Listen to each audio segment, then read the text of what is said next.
I was just watching the movie North by Northwest for I don't know how many times. I've been watching it over and over, off and on for months, maybe for years now. And it suddenly occurred to me while watching that the whole problem I've encountered in my life, where I've decided that this gigantic problem I've faced in my life is due to being misperceived. Okay, I've said that because I was raped while asleep, I've given the impression to others that I'm something that I'm not. And I'm like broadcasting this message out to people, and they're just seeing it written all over me that I'm some kind of a weirdo, hiding something, putting something over on others. I've done some bad things that you know what I mean? I'm covering up somehow, and I'm the real me is an evil deceiver of others when I'm nothing of the kind. I'm a victim of that kind of thing. I'm a victim of a man who deceived me and the entire world in the crimes he committed against me and got away with these crimes. He's been passed away for over 30 years now. Well, I've decided that I've been misperceived this way, and this is my whole problem. Whole problem in life. Women have not wanted me due to these misperceptions. Men have not wanted me as a friend, and men who have wanted me for the wrong reasons, like homosexuals seeing a possible bottomer queer in queer sex in me. That I'm something like that when I'm nothing of the kind. So I've been saying that I've been broadcasting this message without realizing that I've been doing it because I didn't know that I had been raped this way. It took me a lifetime to figure it out.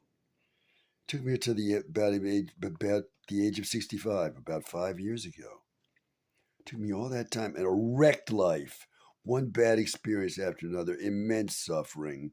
And finally I said, this is why this has all happened. So as I'm watching this movie over and over again, I said, hey, the whole problem presented in this movie to this man, played by Cary Grant, his name is, as a character, is Roger Thornhill.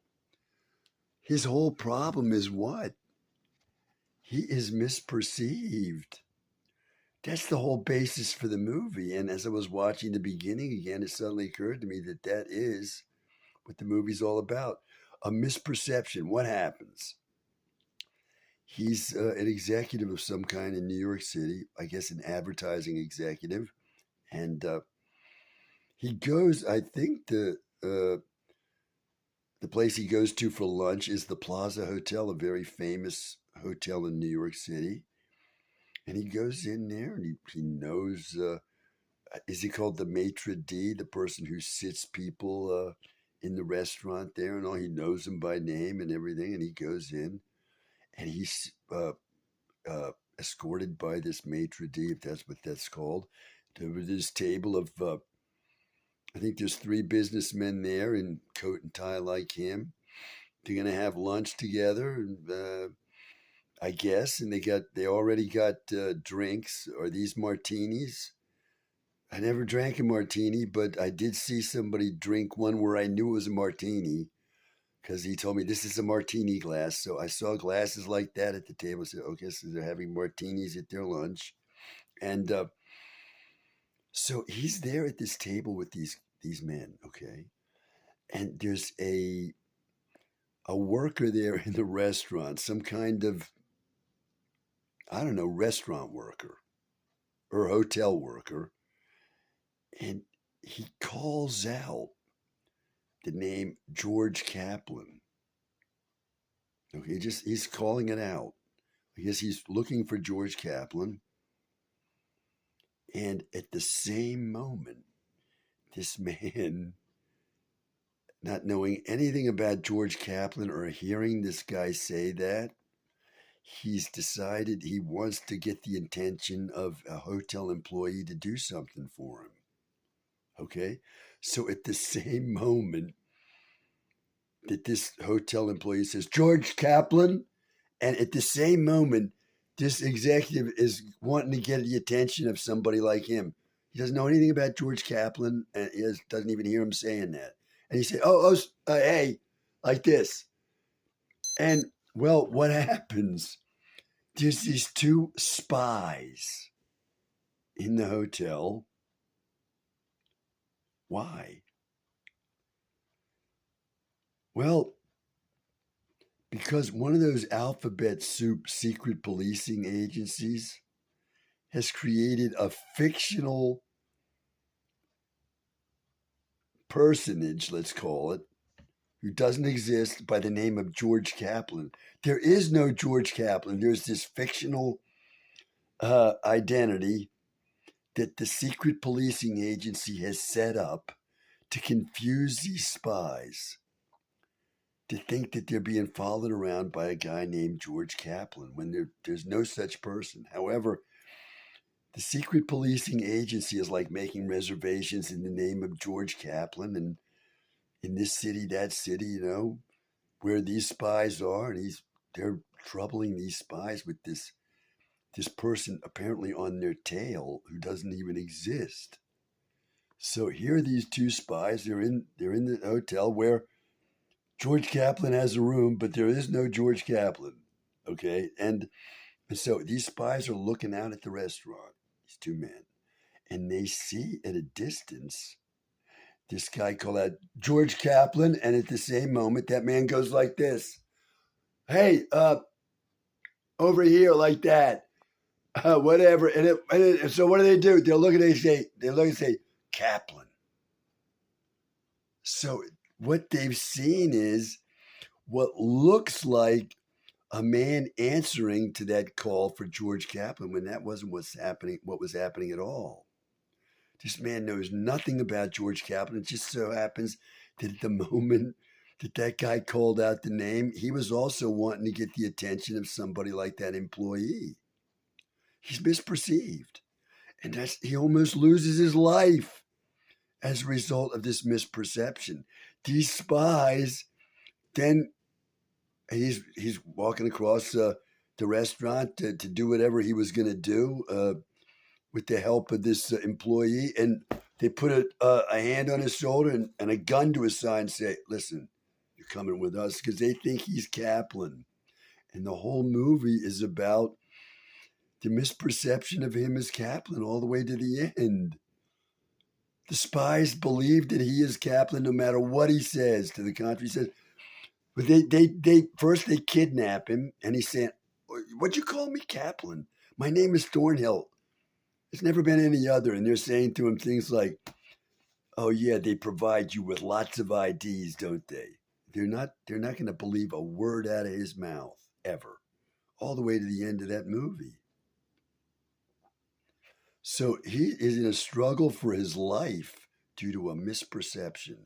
And I'm saying that my life has been wrecked by misperceptions of this kind. In my case, due to the fact that I was male raped while asleep. I'm a heterosexual through and through. I got no interest in homosexuals or homosexual thoughts or images or ideas. None. Zero. And I'm not proud of that. As any heterosexual, I'm not even thinking about such things. However, I've been forced to think about them because I've been misperceived. The way that man was misperceived to be a spy, that he's not. It's a misperception that happens. Now, to go deeper into the analogy at this particular moment, because I just recognized that this movie I've been watching over and over, it does illustrate this aspect to my own tragedy. It illustrates the fundamental principle involved here better than anything else I've ever seen anywhere, because the movie is a classic, North by Northwest. This is a classic American movie. It's like considered to be among the top 100 movies ever made in America. So these are my initial thoughts, and there they are. If I'm going to develop deeper thoughts on this subject, well, we'll see what happens. Uh, I got the thought, and I've expressed the thought, and that's all on that thought for now. And I got to say, I feel good in coming to the recognition that I just came to. I feel like this is this is very helpful to me in my argument about what happened to me in the United States. Okay, I want to try to state the basis for the analogy here a little better. Roger Thornhill is getting the attention of a hotel employee because I think he wants to call his mother or somehow let his mother, or something to do with that. And it has nothing to do with him being a spy, okay? Now, he's misperceived at that moment by spies to be a spy because he seems to these spies to be answering to a name of a spy that the hotel employee has called out. Okay, there's the misperception. Now, in my case, I'm saying that I appeared to be exhibiting symptoms, let's say, or behaviors that indicated I was gay. Okay? But the truth was, what I was doing was showing others that I had been severely sexually abused and didn't even know that myself. That's what I was doing. Just like that Roger Thornhill, he is not a spy, and he's not answering to the name George Kaplan. He is not George Kaplan, and that's not what he's doing when he's misperceived to be a spy. And my behaviors, whatever they might have seemed to others, had nothing to do with me being gay. I am not gay, just like Roger Thornhill was not a spy.